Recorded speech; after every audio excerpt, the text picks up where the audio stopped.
Good morning everyone. Hope you all are fine. Okay, in previous class we have discussed about first two questions of first chapter, the human body. Today we are going to discuss about question number 3, 4 and 5. Okay. What is the question number 3? Question number 4, part number 3. How does the framework of bones and muscles help us? What would happen if we did not have this framework? अब आपसे कह रहे हैं कि how does the framework of bones and muscles help अस, जो हमारे muscles और bones का जो फ्रेमवर्क है वो हमें कैसे हेल्प करता है हमारी बॉडी को. उसके बाद कह रहे हैं what would happen if we did not have this framework, के क्या हो अगर हमारे पास ये फ्रेमवर्क ना हो तो.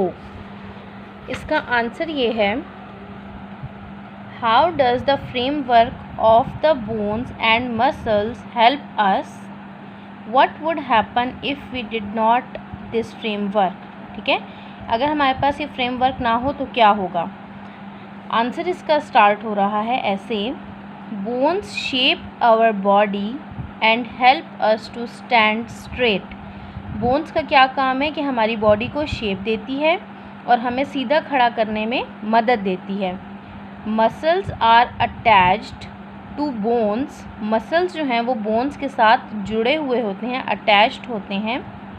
They help us walk, run and smile. जो मसल्स हैं वो हमें वॉक करने में, चलने में और स्माइल करने में मदद देते हैं. अब इसके बाद था व्हाट वुड हैपन, क्या हो अगर, अगर we did not have this framework, कि हमारे पास ये फ्रेमवर्क ना हो तो. उसका आंसर ये है, without the bones of your skeleton you would be a bulb of a water field tissues. What is the meaning of bulb? A drop of a thick liquid substance.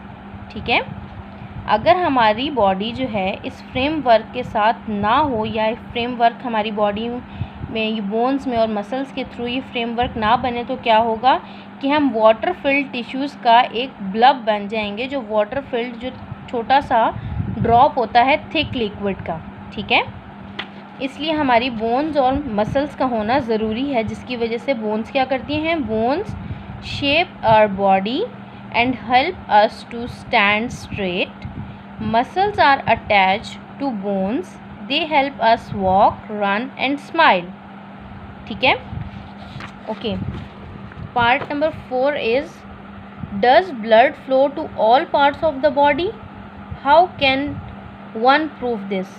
कि कैसे हो सकता है कि ब्लड जो है वो all parts of body में सर्कुलेट कर रहा है, मतलब पूरी बॉडी में सर्कुलेट करना मतलब घूम रहा है. ठीक है, इसका कोई प्रूफ बताएं कैसे.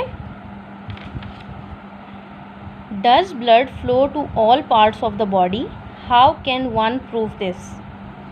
As the heart beats it pumps blood through a system of blood vessels called circulatory system. The vessels are elastic muscular tubes that carry blood to every part of the body. अब वो आपको बता रहे हैं जैसे कि heart beat होती है वो क्या करती है, ब्लड को पंप करती है through a system of blood vessels. किस सिस्टम के थ्रू? ब्लड वेसल सिस्टम के थ्रू ब्लड को पंप करती है, जिसको हम कॉल्ड सर्कुलेटरी सिस्टम, जिसको हम क्या कहते हैं, circulatory system. The vessels are elastic. Elastic का मतलब होता है आपके पास एक्सपेंडेबल, खींचने वाला. ठीक है, vessels are elastic. Muscular tubes that carry blood to every part of the body. Muscular tubes होती हैं जो ब्लड को लेके जाती हैं जिस्म के हर हिस्से में. Every part of the body, जिस्म के हर हिस्से में. Okay, and the last one is, do all people have all the 5 senses. क्या हर इंसान के पास पाँचों की पाँचों सेंसेस होती हैं? No, all people don't have 5 senses. No, all people don't have 5 senses, कि हर बंदे के पास, हर इंसान के पास हर सेंस मौजूद नहीं होती। इसकी एग्जांपल ऐसे है कि आप अगर किसी को देखते हैं तो वो बंदा अगर सुन नहीं सकता तो उसकी सेंस ऑफ हियरिंग जो है, जो सुनने की सेंस है, वो उसके पास नहीं है, तो उसके पास 4 सेंसेस हुई। इसी तरह अगर आप किसी को आवाज़ देते हैं और वो सुनता है लेकिन जवाब नहीं दे पाता, तो वो क्या है? टंग। आपकी सेंस जो है वो, अगर आप बोल रहे हैं और वो सुन रहा है तो वो तो आपकी सेंस ठीक है। अगर आप कोई चीज़ उसको टेस्ट करवा रहे हैं और वो टेस्ट करके बता नहीं पा रहा कि ये टेस्ट किस चीज़ का आ रहा है, आइदर वो स्वीट है, सॉर है, बिटर है, सॉल्टी है, तो उसकी सेंस ऑफ टेस्ट जो है वो नहीं है, मतलब उसमें सेंस ऑफ टेस्ट नहीं है। इस वजह से कहा गया है know all the people don't have 5 senses, कि हर इंसान के पास पाँचों की पाँचों सेंसेस मौजूद नहीं होती। किसी की आई साइट जो है वो गायब होती है, मतलब पैदाइशी, या फिर आप कह लें कि इस तरह से बाय बर्थ जो होता है, पैदाइशी जिसे मैं कह रही हूँ, कि वो आई साइट उसकी या तो वीक होती है या फिर आई साइट होती ही नहीं है, या कोई एक आँख ख़राब होती है। इस तरह के डिफरेंट केसेस होते हैं, ठीक है, जिसकी वजह से आपको कहा गया know all the people don't have 5 senses. Thank you.